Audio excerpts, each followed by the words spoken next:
Seja muito bem-vindo ao SindiExCast, o podcast oficial do Sindicato de Comércio de Exportação e Importação do Estado do Espírito Santo. Antes da gente começar e de eu falar sobre o nosso convidado, que hoje é de primeiríssima qualidade, hoje capricharam, tá? Eu queria pedir para todos vocês que puder curtir esse episódio, se inscreva no canal, compartilhe o conteúdo. Vale reforçar que este episódio ele foi idealizado com base nos temas e nos convidados que vocês mesmos, que nossa audiência vem nos pedindo. E se você quiser dar mais sugestões, fiquem à vontade em comentar, o quanto precisar. Então vamos lá, sem muitas delongas, mas antes, olha só, o nosso patrocinador oficial é o Cicobi, que oferece soluções completas e personalizadas para as empresas de comércio exterior e logística. O Cicobi tem tudo para ser seu. Acesse cicobi.com.br e saiba muito mais. Hoje conosco, agora sem mais mistérios, hoje conosco nós temos o prazer, a honra e o privilégio de conversar com Luiz Fernando Braga, sócio-diretor da Comexport, uma das maiores empresas da América Latina. Uma empresa tradicionalíssima e hoje vai ser muito importante a gente conhecer um pouquinho mais dessa história. Luiz Fernando Braga, eu te chamo de Luiz de Fernando ou de Luiz Fernando Braga? Bruno, acho que o mais fácil é Braga, que é o nome. Luiz, acho que ninguém sabe quem é, né? Então é melhor falar Braga mesmo, que é o nome mais conhecido aqui, principalmente no estado, né? Então... Braga, fala um pouquinho de você, da Comexport, se apresente, por gentileza. Bom, eu já tenho um histórico relativamente alto na Comexport, são 24 anos, né, de atuação nessa divisão que a gente criou logo após o ano 2000, né, que é uma divisão que faz a gestão da cadeia de suprimentos, né, de grandes importadores e grandes exportadores, né? E a gente, no início, obviamente, a gente deu uma ênfase importante à importação, né, no Brasil, que era uma coisa nova, né? No Brasil abriu os seus mercados a partir do governo Collor, né? A gente era praticamente uma economia fechada para o mercado externo, né? Eram realizadas pequenas operações com insumos aí, que esses aí não tinham como a gente não importar, porque não havia produção local, né?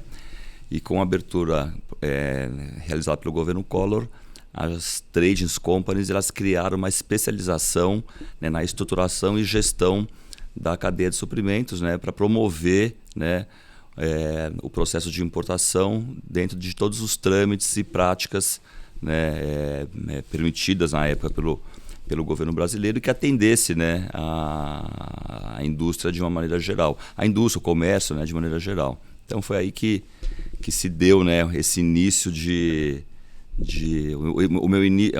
a minha carreira, né, se iniciou dessa maneira e a Comexport, e a gente fez isso aí, o início da Comexport foi simultâneo, né, a minha chegada na companhia. A Comexport, ela tinha um braço... Você chegou há 24 anos atrás. Ela era uma empresa... A história da Comexport no comércio exterior, ela acompanha muito a história do Brasil dentro do comércio exterior, né?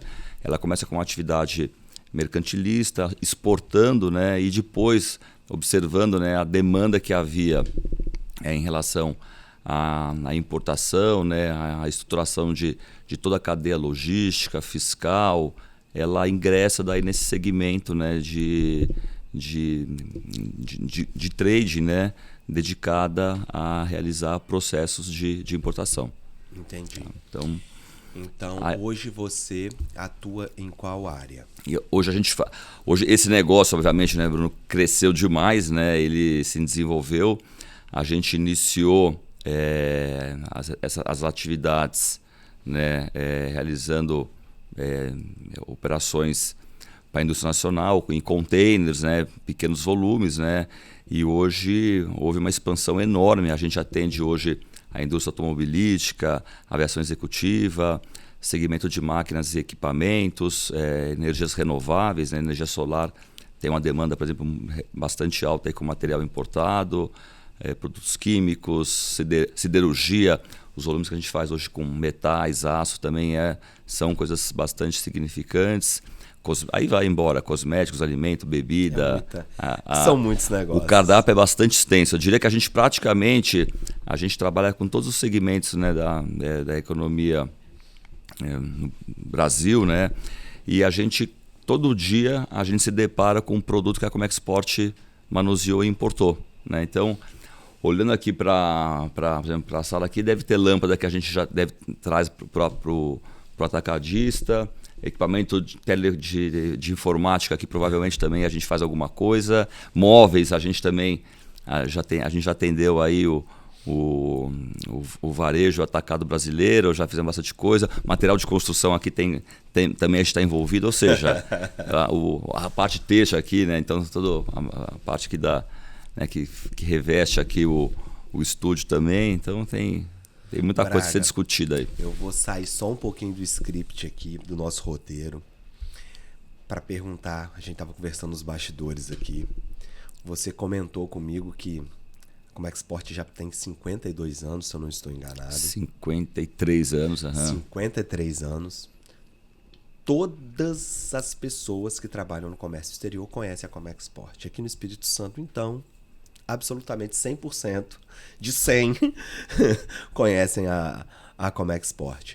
E você comentou sobre o início da Comexport. Você poderia só dar uma passadinha, um resuminho muito rápido aí para a gente seguir em frente? A Comexport ela foi estruturada dentro do governo Delfim Neto. O Delfim teve uma ideia, olha, preciso criar um braço de trade semelhante às estruturas que existem na Ásia. Na época, a Mitsui era uma trade japonesa que teve um sucesso muito rápido, né, promovendo o comércio exterior do Japão, né, com produtos japoneses. E aí a ideia do Delfim era criar uma estrutura Brasil, né, para atender mercados aonde a indústria brasileira não conseguia chegar, né? Leste europeu, principal no início, a própria Ásia, né? A Ásia naquele tempo a gente não existia, a China não existia esse volume, né, de negócio que entre Brasil e China, e era um mercado super fechado e a indústria tinha dificuldade em acessar, né, esses mercados. Aí que nasceu a Comexport. Em 1972. 72, o fundador, o seu Arthur Goldlust, né? Que se associou a um grupo de empresários industriais brasileiros, e aí a gente começou a promover a exportação de produtos brasileiros para esses mercados não tradicionais, né? Com destaque para o leste europeu e para a Ásia, né? Aí, inclusive, uma coisa interessante é que a Comexport foi a primeira empresa a ingressar no mercado asiático. No início a gente montou nossa base na Coreia e depois migrou para a China, né? Obviamente que é o grande mercado, né? Então, provavelmente a Comexport, depois a gente tem que consultar os recordes aí, mas é a empresa brasileira mais antiga com presença na China, né? Em função desse início da operação nos anos 70. É sensacional. Eu sempre ouço muito, né? Conheço demais vocês. Mas realmente essa que começou com exportações para levar ao Brasil, eu não sabia. Obrigado por compartilhar isso, Braga.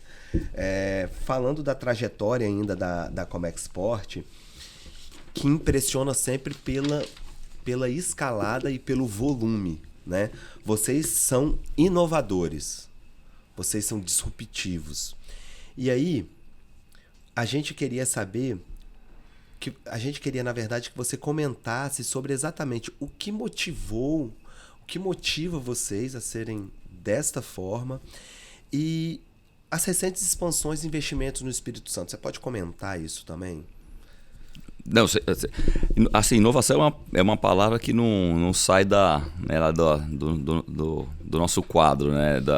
Acho que é o tempo inteiro inovando. Isso aí não pode acho que é uma regra, né? Que a empresa inteira segue, né? Então a gente está sempre criando coisa nova. Nunca, se a gente tem uma solução que a gente desenvolve para o cliente, independente dele solicitar ou não, a gente está sempre pensando em como melhorar o processo, o negócio para o cliente, né? Então, se é criar uma nova alternativa, um novo modal, criar uma alternativa, uma ferramenta nova.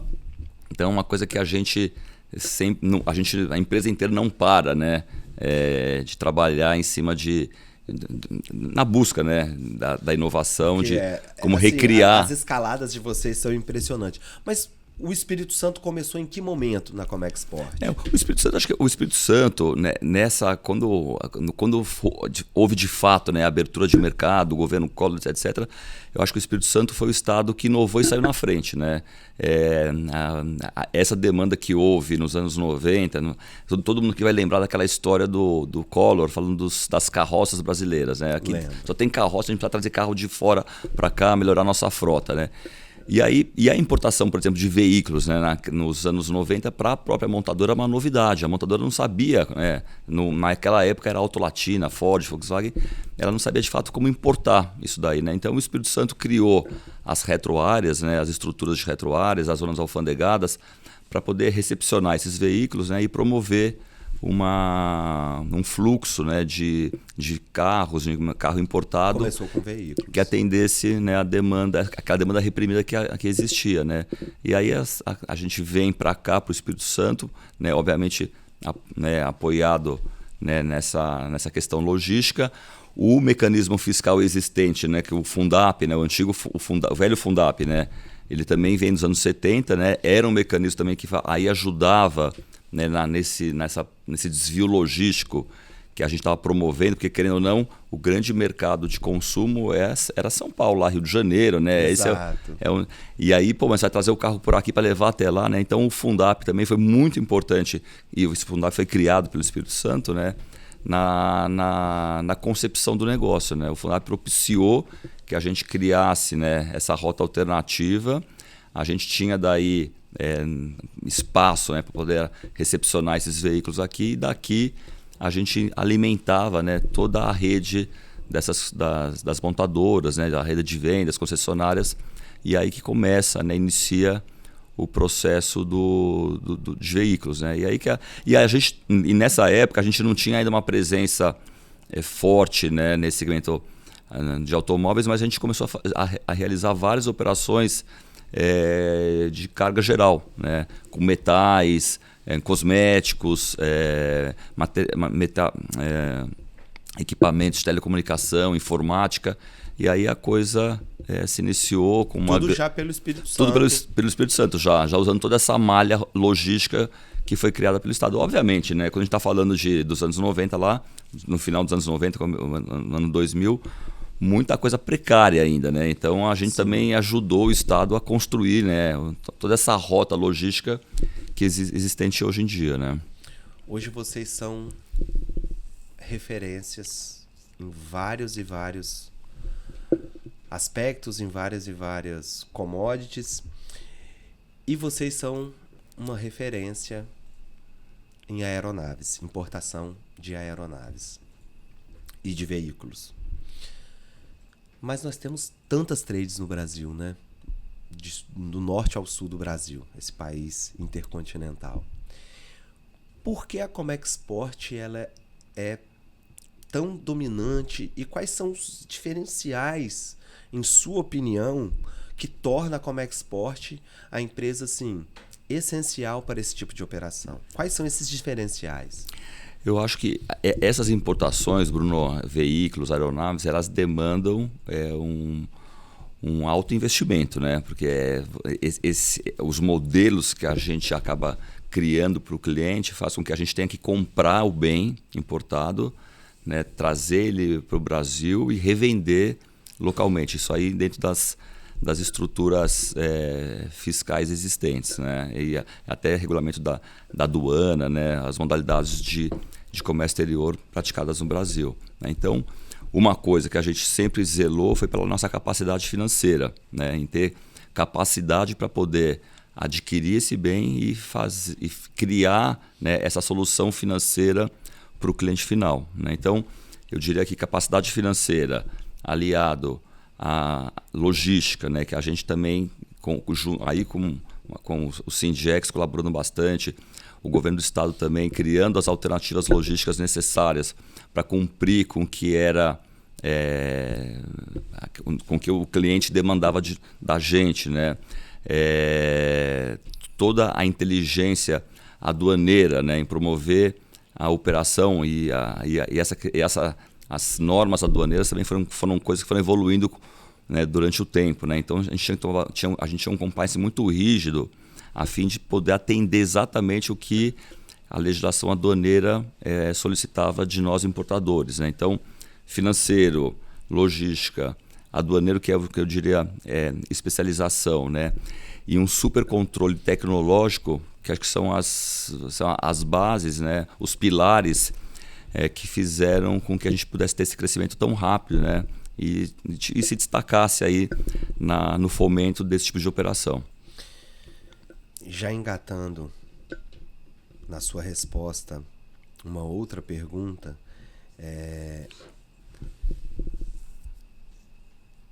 a estrutura fiscal capixaba, né? Ela garante uma segurança jurídica?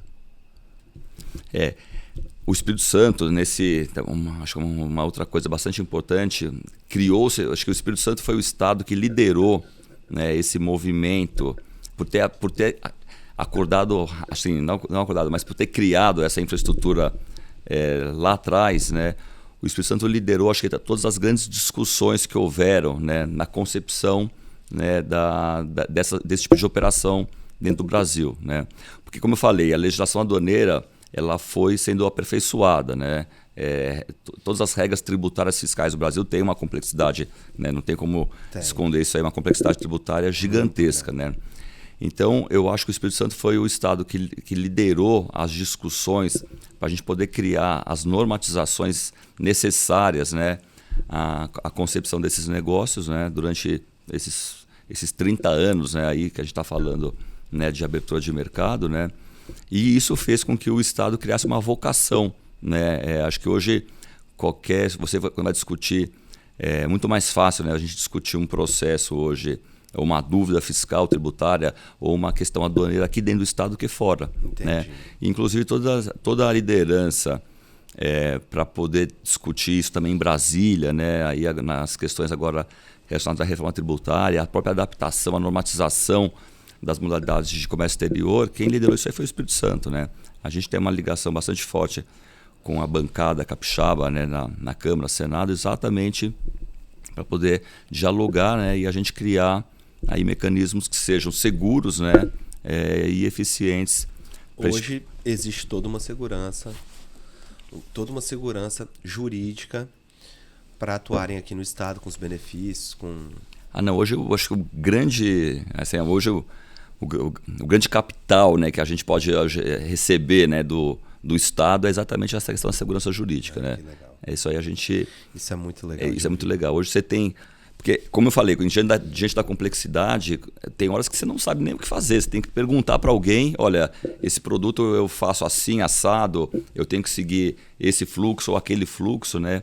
E dentro disso a gente tem hoje um ambiente bastante positivo, é bastante transparente, a gente consegue acessar aí todos os órgãos, né, anuentes que controlam o comércio exterior no Brasil para dialogar e poder criar uma alternativa segura, porque é aquela história, eu tenho que preservar o meu negócio, mas muito mais do cliente, né? Eu não posso criar uma nova estrutura e colocar a operação do cliente em risco, né? Exato. Então, isso a gente se sente muito confortável, né, em estar trabalhando aqui no Espírito Santo em função de todo esse ambiente, essa vocação que se criou para desenvolvimento das operações de comércio exterior, né? Braga, como é que a Comexport, como é que vocês organizam essa estratégia de São Paulo, Brasil, investimento? Vocês têm filiais no Brasil inteiro, né? Atuam em vários estados. Como é essa organização? São núcleos? Vocês colocaram células? Como é? A gente, hoje, Bruno, a Comexport, ela cobre praticamente toda a costa brasileira, né? A gente tem, começando de baixo para cima, né? A gente tem operações em Santa Catarina, né? Santa Catarina, São Paulo, Rio, em Minas Gerais, dentro de um corredor de comércio exterior que existe no estado de Minas Gerais, ou Espírito Santo, né, que é o nosso maior volume, né, no Suape, lá em Pernambuco, e em Fortaleza, no Ceará, lá no PCI, né? Então, por que a gente teve que se espalhar, né? A gente acabou se espalhando essas filiais, né? Porque cada cliente tem uma necessidade. Então, por exemplo, tem mercadoria que eu tenho que trazer para um cliente lá, que ele tá, o centro de distribuição dele está localizado em Fortaleza. Se eu realizar esse negócio aqui pelo Espírito Santo, né, a logística interna vai matar qualquer save que a gente possa trazer, eficiência ou save que a gente possa trazer fiscal, um save tributário, por exemplo, né? Então a gente tem a necessidade de estar localizado em todo o território nacional a fim de promover, criar uma alternativa logística eficiente para o cliente final. Que faz todo sentido. E aí você perguntou como é que são essas estruturas. Não, são filiais, né, nossas, e elas são concebidas de acordo com a demanda que a gente tem nos estados, né? Por exemplo, aqui no Espírito Santo são mais ou menos para atender toda esse volume que a gente faz aqui de automóvel, aeronave. A gente tem uma operação grande com alimentos também aqui. Uma parte significativa da parte siderúrgica também entra pelo estado. São mais ou menos 200 colaboradores, né, que estão aí divididos entre atividades aduaneiras, logísticas, fiscais, né, de apoio comercial, apoio ao pessoal de porto. Então, é assim que a empresa está concebida. Mais ou menos 200 colaboradores. São até mais que 200 colaboradores hoje. No automóvel, por exemplo, a gente, além da inteligência, né, que a gente agrega na operação em si, a gente faz toda a customização do veículo, né? Então, a gente tem centrais automotivas para os nossos clientes, né, que recebem esse veículo e fazem a customização do carro, a tropicalização, para que, atendendo a montadora, a gente possa já deixar esse carro pronto para que a gente entregue na concessionária e o cliente final, comprando o carro, vai lá, liga e vai embora, né? Então, esse é o conceito que a gente tenta desenhar para o veículo, né? Então, tem carros aqui que a gente faz, eu não sei exatamente tecnicamente o que é exercido, né? Mas tem carro que a gente faz uma troca, tem que fazer uma customização do software, outro trocar lá a parte de escapamento, ou seja, tem várias atividades para cada carro, tem um tipo de tropicalização necessária, né? Vocês são bem customizados em relação a isso, vocês se adaptam. É impressionante. A gente vai falar. São soluções hoje totalmente tailor-made, né? Então, assim, a gente, por exemplo, eu atendo duas montadoras, eu não vou, obviamente, citar o nome aqui, mas a gente tem duas montadoras com perfis exatamente semelhantes, com o mesmo tipo de carro, mesmo segmento que eles atuam, mas para a montadora A, né? Eu crio uma operação A e para a montadora B um outro tipo de operação que não tem nada a ver com aquela solução que eu criei para a montadora A, né? Então, são soluções tailor-made desenvolvidas exatamente para atender a necessidade do cliente final, né? Entendi. Entendeu? Então, isso é uma coisa que também Braga, a gente se diferencia bastante, né? Por ter a gente consegue ser bastante flexível, né? Na questão da estruturação do negócio. A gente procura entender o que o cliente precisa e a gente atende exatamente aquilo lá, aquela necessidade, né? Que eventualmente não combina com a necessidade do vizinho dele, né? Braga, você já é um cidadão capixaba, praticamente. Não sei se já te deram o título aí, né? Tá faltando, hein, pessoal? Acho que já até tem uma comenda já que foi oferecida aí pela Câmara, pela Assembleia, foi uma homenagem super legal aí. Braga, eu gostaria que você comentasse sobre o impacto, ou se haverá ou não, essa pergunta foi feita já para você, algum tipo de investimento da Comexport. Porque nós temos hoje o Porto da Imetame, o Porto Central, sul do estado. Nós temos altos investimentos da Login, altos investimentos da Viportes, que é a nossa autoridade privada. E nós temos ainda Portocel se tornando um porto multipropósito. O que você tem a comentar sobre isso? Porque você conhece muito a nossa infraestrutura aqui. Bruno, como eu te falei, hoje a gente tem, né, a gente está próximo aqui, né, tem essas centrais automotivas, né, elas estão nas retroáreas aqui próximas ao terminal de Vila Velha, né, o TVV, né, que é onde a gente recebe hoje a maioria dos automóveis. Agora a gente está olhando com bastante interesse, né, e atenção a esses investimentos aí, principalmente essa definição do Parque Log, né, que são os investimentos aí na Imetame, em Aracruz, para exatamente poder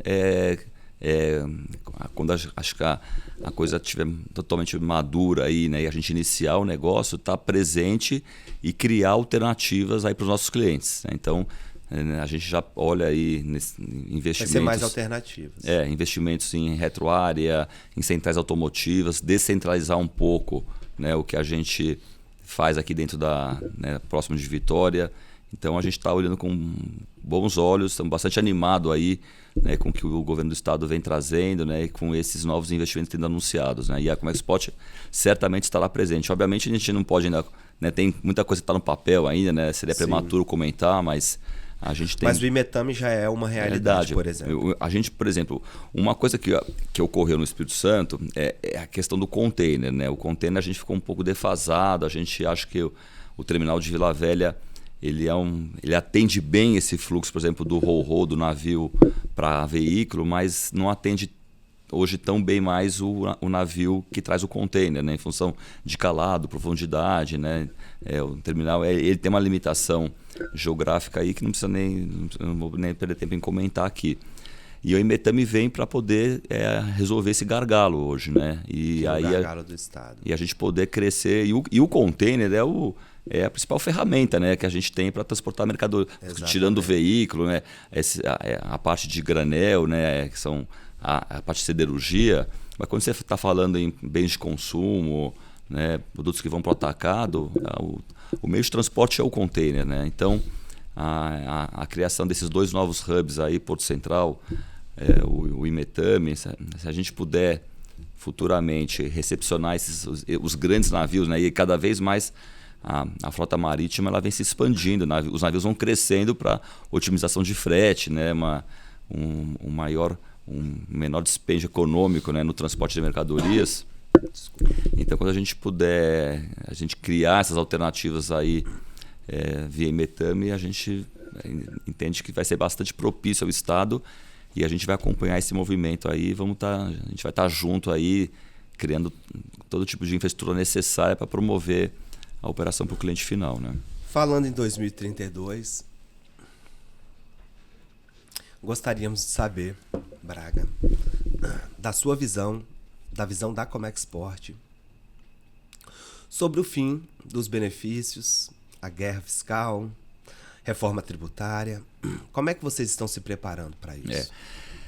Aí, Bruno, assim, primeiro, em relação à reforma tributária, a gente era uma coisa necessária, né, a nível Brasil, né, a complexidade da nossa estrutura tributária. A gente não vai entrar em comentar aqui, mas todo mundo sabe, né, o quão é difícil trabalhar, né? Você tem você pega o PIS, né? Dentro do PIS e COFINS você tem lá 80 regras, né, diferentes, né, para cada tipo de produto, para cada...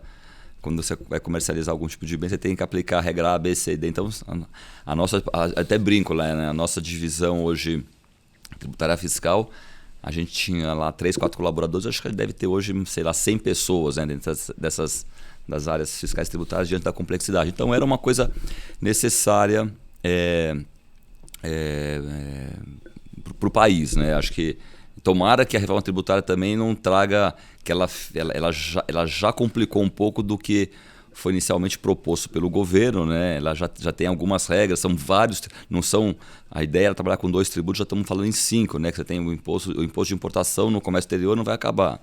Você vai ter o IPI, né, dentro da questão da Zona Franca de Manaus, CBS, IBS e o imposto seletivo, né? Mas pelo menos se tenha 5 tributos, mas que tenha uma regra clara para cada um deles e seja uma regra única, né, para tudo, né? Então a gente tente conter, né, o ímpeto aí dessa questão da reforma tributária, né, que ela venha mesmo para simplificar, né? Então, sendo necessária, como é que a gente enxerga o futuro dos nossos negócios no Espírito Santo? É a logística. A gente entende que criou-se uma vocação logística e uma mentalidade tão boa para realizar negócios por aqui, que dificilmente esse fluxo, né, de operações que a gente tem pelo território capixaba vão migrar para outros estados, né? Porque você se sente tão confortável com a logística aqui dentro que para que eu vou querer levar o negócio A para um porto B, né, e trabalhar numa realidade diferente do que eu estou acostumado, né? Então, o ambiente aqui é legal, né? A comunicação do setor público-privado. Privado, a transparência que a gente tem. Então, hoje a gente tem uma relação muito boa com a Secretaria da Fazenda, desenvolvimento, com a aduana, isso faz a diferença. Órgãos anuentes. Então, qualquer dúvida a gente tem a interlocução muito fácil. Então, é um ambiente que se criou e como eu falei, o Espírito Santo ele lidera esse movimento de comércio exterior a nível Brasil, né? Então, a gente continua. Também eles atuam muito. É impressionante. O papel do Sindex é fundamental nisso daí, né? Acho que ele é o grande responsável também, né? Por esse ambiente favorável, ambiente né? Muito legal. Porque no final das contas, em 32, eu acredito muito que cada estado eles vão se destacar pela sua infraestrutura. O que vai falar. Logística portuária.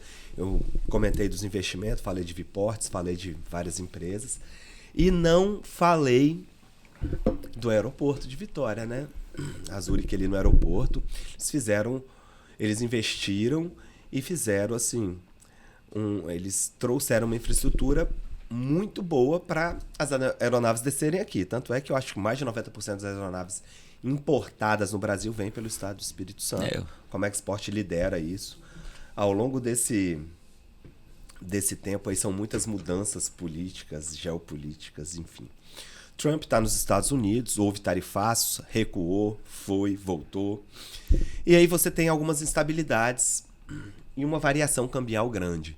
Vocês têm alguma estratégia por trás disso? Sobre o que vocês fazem, assim? Porque impacta demais.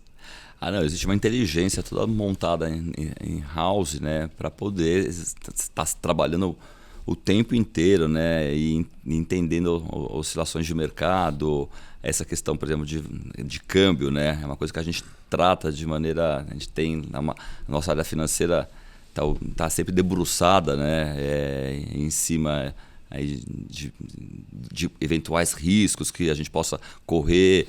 A ferramenta de hedge é bastante utilizada, né? Então a gente faz uma proteção patrimonial em dólar, obviamente.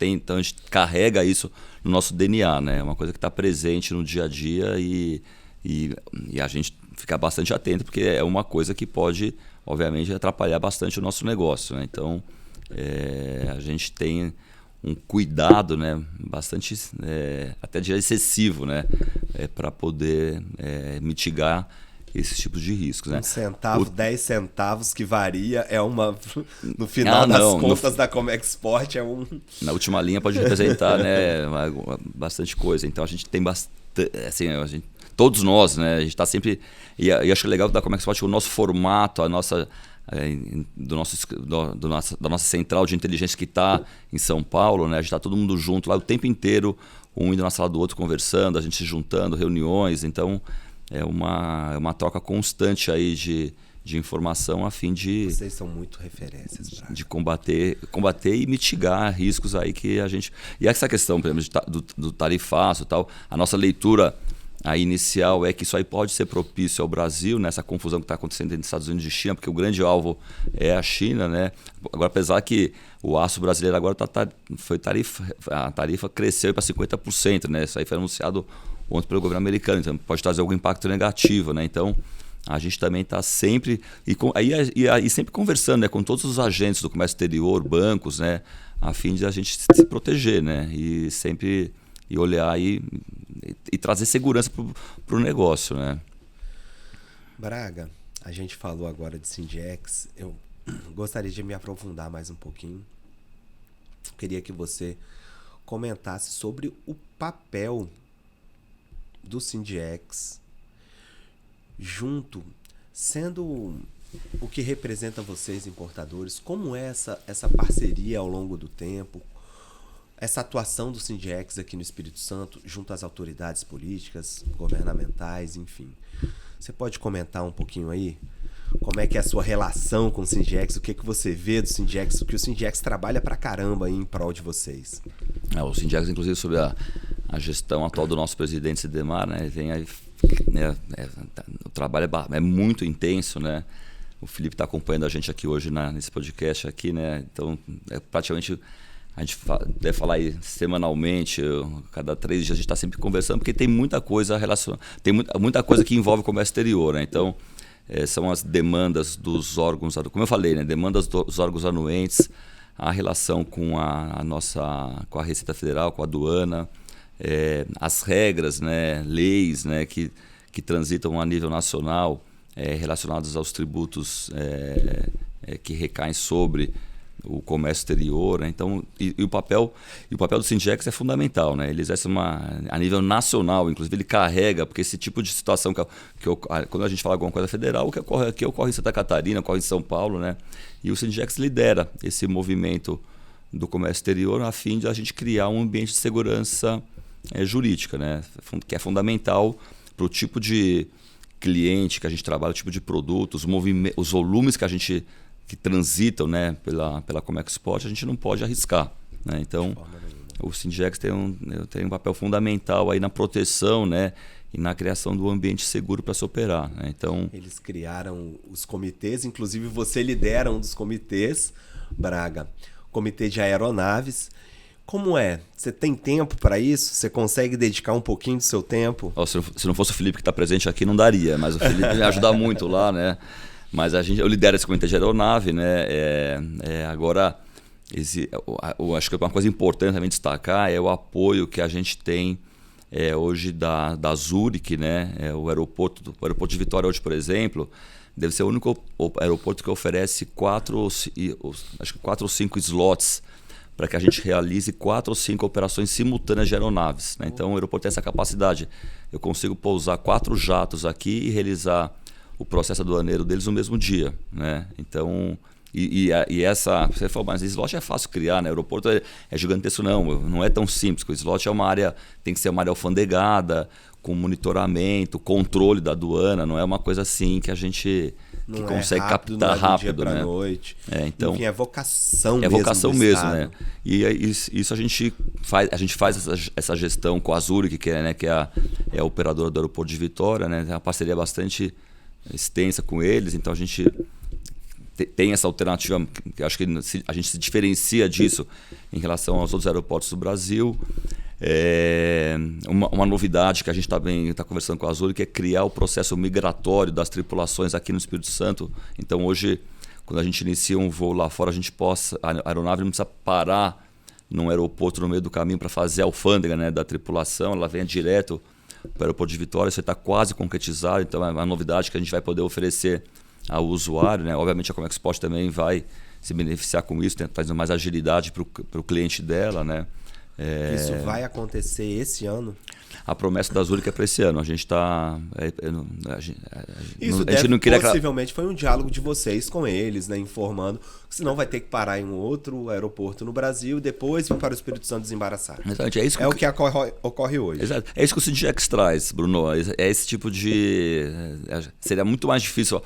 A Comexport, que é só uma operadora, sim, chegar e conversar com a Zurich. Não, hoje o próprio Singex lidera esse tipo de relação, né? Uma relação super republicana e que a gente pode, como de maneira bastante transparente, né, expor o que a gente precisa. O aeroporto também fala, obviamente, de algum tipo de limitação, e a gente, a 4 mãos, cria uma solução que atenda, né, esse tipo de demanda, né?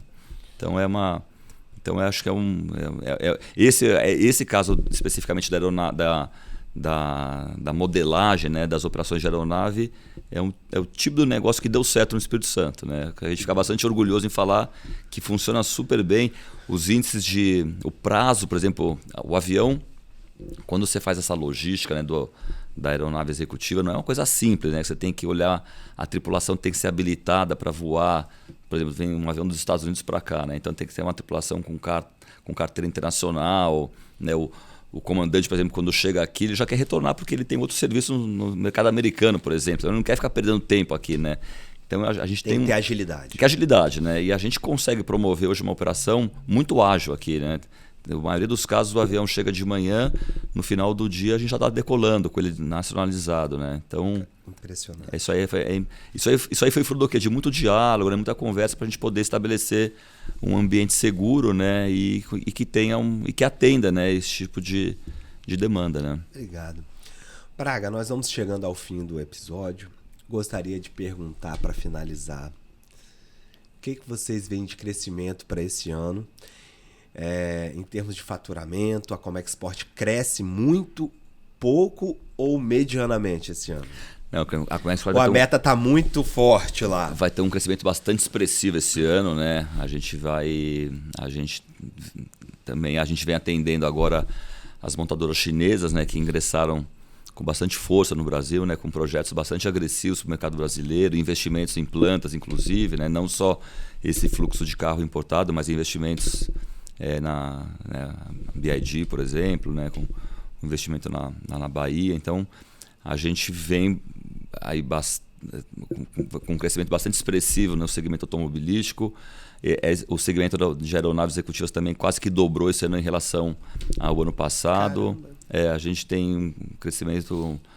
Aí, pegando os outros segmentos que a gente atua, né, o siderúrgico vem crescendo bastante, máquina, parte de equipamento, máquina, por mais que a gente ainda tenha essas questões políticas que atrapalham um pouco, né, esse é um mercado que está muito... que cresce muito em cima de segurança, né, para poder investir e tal. A gente vai crescer também com esse segmento. As energias renováveis também não cresce tanto, mas né, em função dessa mudança que houve aí em relação a solar, a energia hidrelétrica. Aí, depois não vou entrar em detalhes aqui, mas mesmo assim ela mantém os níveis do ano passado. E outros segmentos como alimentos, bebida, cosméticos. A gente tem a parte de telecomunicação, informática, tem um crescimento bastante robusto projetado para 2025. Entendi, feliz por isso, comércio exterior crescendo. Quando a gente fala em investimento, crescimento, a gente fala em geração de emprego e muito fortalecimento da economia. Te agradeço imensamente pelo seu tempo aqui conosco. Foi um prazer falar com você e conhecer um pouco mais da história da Comexport. Se você pode ficar à vontade para se despedir aí do nosso estado, mandando uma mensagem para todo mundo. A mensagem é até breve, né, Bruno? Semana que vem eu já estou aqui de volta, né? Então, assim, a gente está sempre aqui em Vitória, a gente gosta, tem um carinho especial pelo estado, né? Vitória é uma cidade super acolhedora. Eu queria te agradecer também pela atenção conosco, Bruno. Acho que foi bastante... A gente tá aqui logo cedinho, né, para conseguir realizar essa conversa. Verdade, né? Agradeço o seu tempo. Então foi muito positivo muito obrigado, aí, agradecer toda a sua atenção aí com a Comexport comigo. Joia. Agora eu vou finalizando. Mais uma vez, muito obrigado. Obrigado, Bruno. Igualmente, viu? Me sinto honrado. E você que nos acompanhou até aqui, curta esse episódio, compartilhe, se inscreva no canal do Sindiex, compartilhe com seus contatos e, por favor, se você tiver alguma sugestão, se você quiser algum convidado especial, algum tema específico, fale conosco. E finalizando, não posso esquecer que esse episódio teve o patrocínio oficial do Sicoob, parceiro estratégico do setor de comércio exterior capixaba. Acesse sicoob.com.br e descubra por que o Sicoob é mais que uma escolha financeira. Até o próximo episódio. Um grande abraço.